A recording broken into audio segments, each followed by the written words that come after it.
You have to look at what the compliance and enforcement is now. But this is still one to look at, in part because of the way it takes you in federal policy.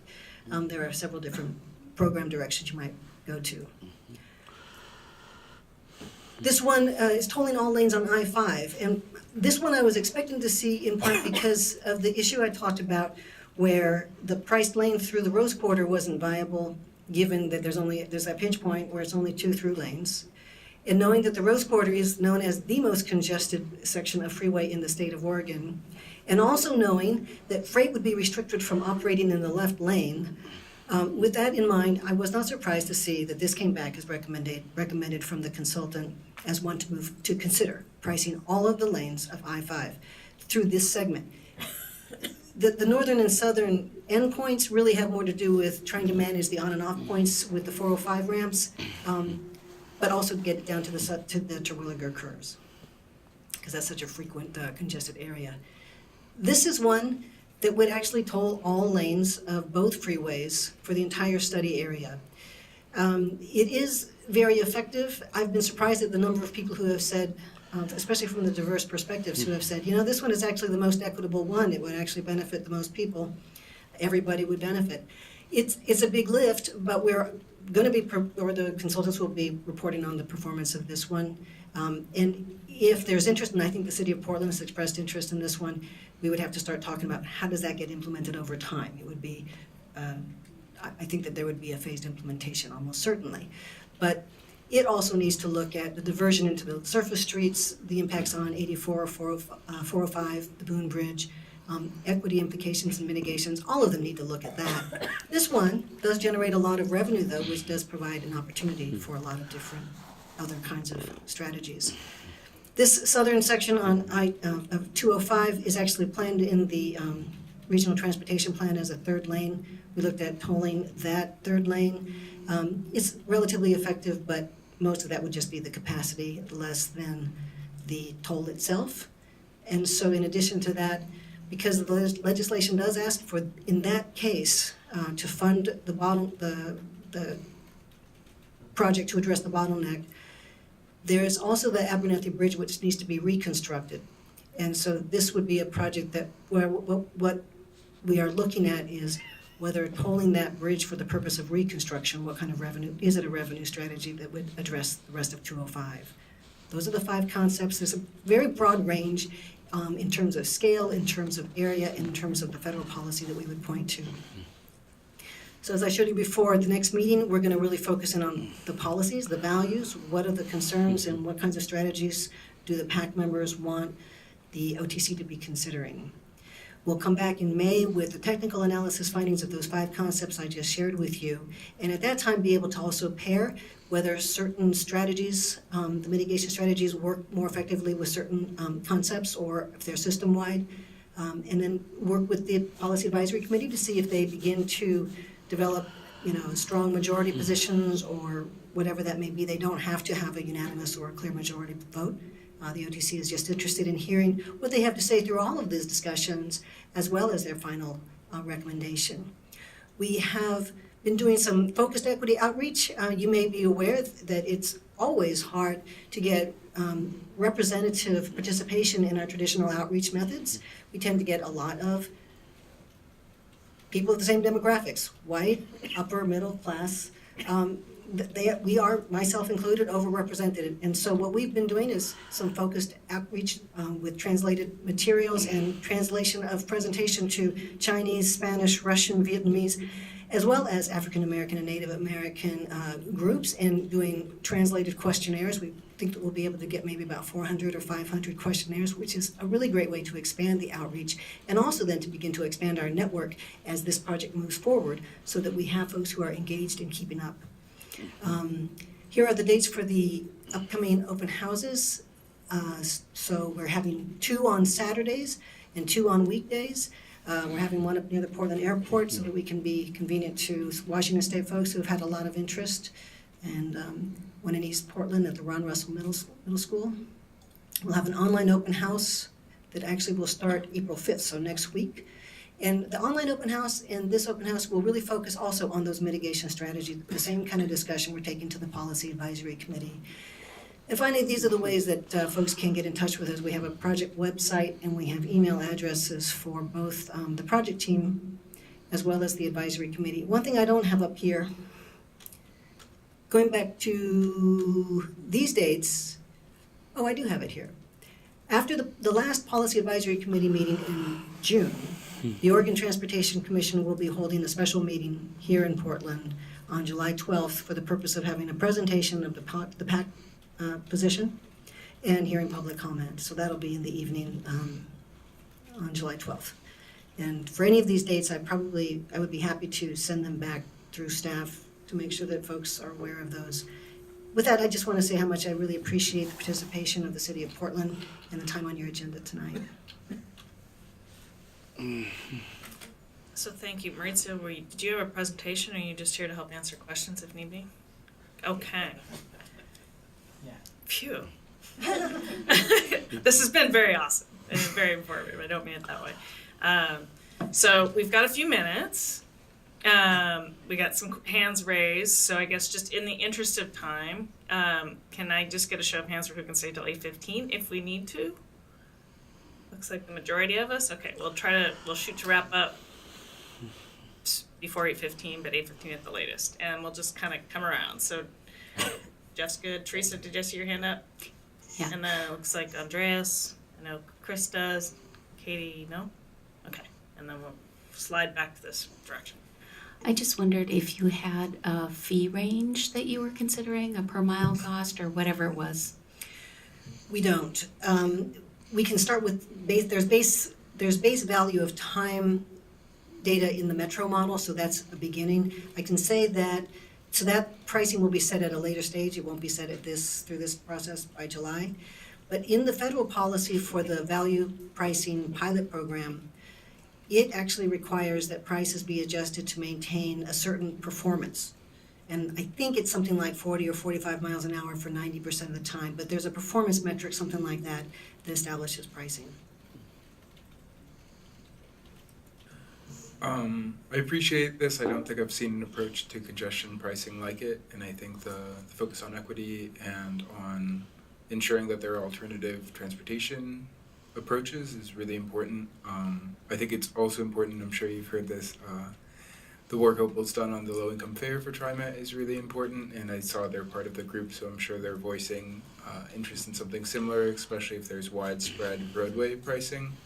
I think with this program specifically, it will be really important to have something that goes farther. So I think for the TriMet low-income fare, it's 2 times the federal poverty level. But I think especially looking at Portland and the history it's had, the historic displacement of the Black community, the more recent displacement of all kinds of low-income and communities of color. We've seen people move to East Portland into the numbers, but we've also seen people move into Milwaukee. We've seen people move up into Vancouver, and these are people who still come back to go to church, to go to work, to take their kids to school. I know some of the articles on housing displacement have recently been covering families who have moved out of their school district who still try to drive their kids back to school. And so we know that there are a lot of people who are still trying to get here, and while it's important to value free-flowing freeways, it's also important to consider their ability to try to continue their lives as best as they can. And so I think some sort of low-income program, hopefully with a higher income cap than the TriMet low-income fare program, would be really important, because we can't forget about them as we move forward as a region.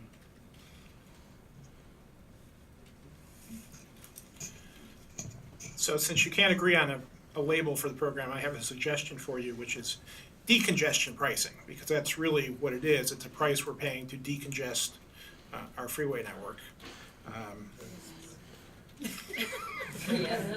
That's taken by NyQuil already. Trademarked. So Judith, I've had a chance to follow your process. I went to the first meeting and I've been following on YouTube since. I do want to congratulate you on, I think, a good group composition. I've been impressed with both the quantity and quality of the equity and environmental representation on the committee. So appreciate ODOT reaching out and filling those seats with good voices. A question about something that came up in your consultant process. It's interesting because this is a different lens than the way we usually talk about something like the RTP. Usually we're talking about, okay, what can we afford to build, right? And this is really about how is the system going to perform. And a comment I thought was interesting from your consultant is that we're going to have what he called hypercongestion, right? And even if we build all 700 projects in the RTP through 2027, including my personal favorite, the expansion at Rosewater for $500 million, we're still going to have hypercongestion, right? So I think we have an analysis that says for sure we can't build our way out of congestion. It's just not going to happen. So I think this is critical. And I want to point out that congestion isn't just a problem on the freeways. We have arterial congestion now in Portland. I mean, the number 14 bus can't get across the Hawthorne Bridge in the mornings, right? So we got to figure out how to solve this without diversion. In fact, we have to look at tools for decongestion on our city network as well. We can't make it worse with diverted traffic. So we've got to design a really good system. And that congestion is affecting transit, as I mentioned, that the buses get stuck in the traffic. So transit is a less effective alternative. As a cyclist, we have more cut-through traffic on the bikeways, right? Because the arterials are congested, it's less safe to be on the bikeways. So this is a major systemic problem that we have to get our hands around. And it's basically an economic problem. There's only so much capacity. You have to allocate it some way. Today we allocate it with people's time. That's our rationing mechanism. Pricing is a lot more rational, and we have the opportunity to be intentional about the equity effects. Very much agree with everything Andres said about what this is doing to the people that we've displaced further out. We're just making it even worse. And I think in setting pricing, we need to be very careful about that. If we basically turn reliable transportation times, Judith, to your point, into a market good, suddenly it's only affordable to the upper part of the market. We're going to take an inequitable system and make it even worse. So I would really encourage you to think about means testing the pricing, because we need a price that causes people to rethink their choices. Maybe they still make the choice to drive, that's fine, but we want some fraction to make another choice. Obviously, for a lower income person, a lower price will be that transitory point, right? For a person with a higher income, you may have to charge them more to get them to seriously look at that choice. So I think TriMet's taking a step in the right direction with a low-income fare.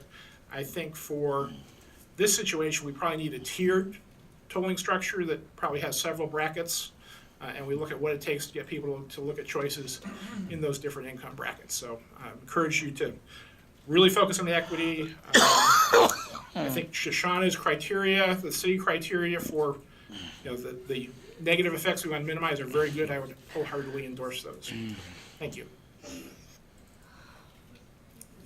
So, Ben, do you want to say Andre, Mike, Eli, and then Michelle, if you'd like to add a comment, you can as well. A couple of points. Well, first of all, I agree with Andres and Chris' comments about equity concerns. I think that's something that I think we really need to consider very seriously. Or the effects of communities that live further out and they travel the most.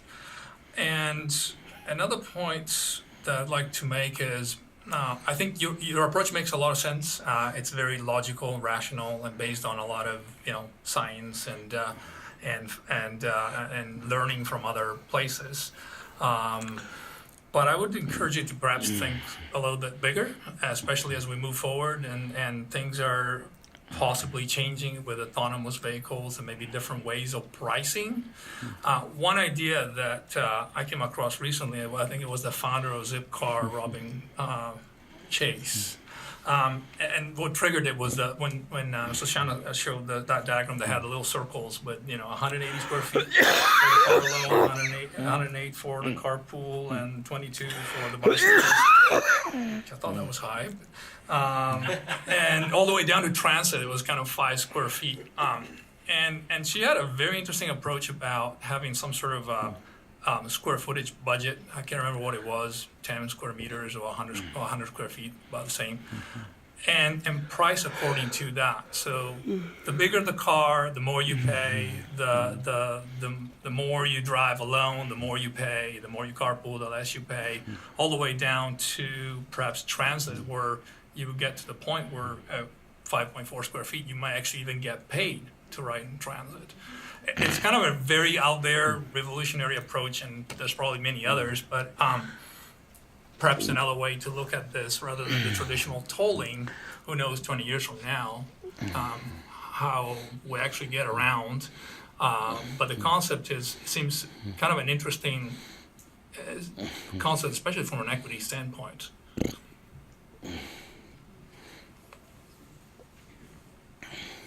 I have a few questions.